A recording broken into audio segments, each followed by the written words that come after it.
Thanks, Riaz. Good morning. A 75-year-old woman has been struck and killed while crossing the street in South Vancouver late last night. Vancouver police say she was hit by a car heading southbound at Oak Street and West 53rd Avenue around 10 p.m. The woman died at the scene. Officers say the car was being driven by a 19-year-old who remained at the scene and is cooperating with the investigation. Alcohol does not appear to be a factor, but the vehicle has been towed for mechanical inspection. This is Vancouver's 10th fatal crash of the year. 8 have involved pedestrians.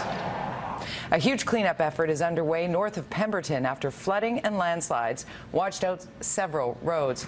This is what the area looks like after about 150 millimeters of rain fell in the area over 3 days, causing mudslides. Crews working to clear Portage Road are under restricted conditions because slope safety has yet to be assessed. The road closure is affecting about 200 people who are now prevented from getting in and out of their community. Several homes and cabins had to be evacuated. A flood warning is still in place for the Sea to Sky corridor, including the Lillooet River and surrounding streams.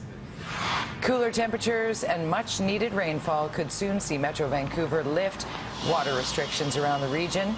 Several reports that a change back to stage 1 is expected to be made sometime later today. Much of the summer consisted of brown lawns and dirty cars after months of high temperatures and zero rainfall. He has now been missing for more than a week. Search efforts are expected to continue later this morning for a White Rock man who hasn't been seen since he went for a hike on the North Shore back on September 12th. We connect now with Greg Harper for the latest. Greg. Good morning, Jody. Well, his name is Neville Jewell. He's 52 years of age. He's from White Rock. He's been missing for over a week now. We're on top of Cypress Mountain. Behind me here is where a helicopter will land at some point this morning. This is where North Shore Rescue is staging here today. They will resume their search here this morning. And joining us is the search manager, Bruce Moffat. Thanks for joining us because I know you have been busy and it will be busy for you today. What is the game plan here today? Good morning, Greg. Yeah, today we've got some very good weather again. We've been lucky over the last couple of days to be able to have some decent weather to fly some teams in. The Howe Sound Crest Trail is the main area of interest. Maybe you could show it so we can, sure, our viewers can kind of see. We believe that he was last reported seen on St. Mark's Summit.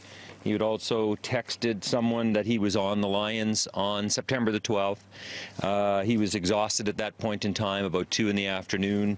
He was going to be heading south back to his vehicle at that point in time. We've also been able to get some information from the telephone provider, and everything that we have there shows that about 5:16 was the last information from the cell towers that he was hitting.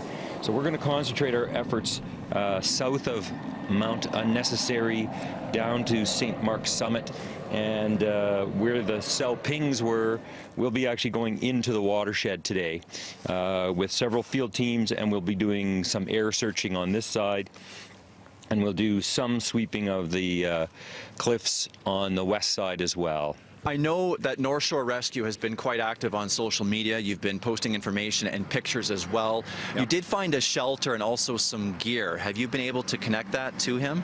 Not to him. We've been able to rule them out. We had confirmation. There was a tent that was found on Sunday night. I was with the team that found that, and we ruled that out. The owner of that's come forward. There was also a shelter that we found with a fire pit near St. Mark's Summit. The person who lit that and put the shelter up has come forward, so we've ruled those out. We have another clue this morning that we're going to pursue, and we're not certain yet how. What's that clue? Just seeing another sighting of the individual on the Howe Sound Crest Trail, so we'll follow that up today as well. Thank you very much. Very good. Okay, so the search will continue for Neville Jewell here this morning. Hopefully he is somewhere. It's very cold here right now. It's 3 degrees. We'll keep you updated. Jody? He has the best people looking for him. Thanks so much. Greg Harper reporting live for us this morning from the North Shore. 2 Canadians are among 4 hostages who were kidnapped from a resort in the southern Philippines. Police have identified the Canadians as John Ridzel and Robert Hall. A massive search effort is now underway by local police and military. Investigators say security video shows at least 11 men armed with guns arriving at the resort by boat shortly before midnight. Minutes later, they're seen leaving the area with their hostages. Final preparations are underway in Washington, D.C., where Pope Francis will begin his first official visit to the United States later today. More than 25,000 people are expected to attend a ceremony in the nation's capital, where the Pope will canonize a saint. He'll address Congress, and he'll visit the White House. The Pope will also tour New York City and Philadelphia before leaving.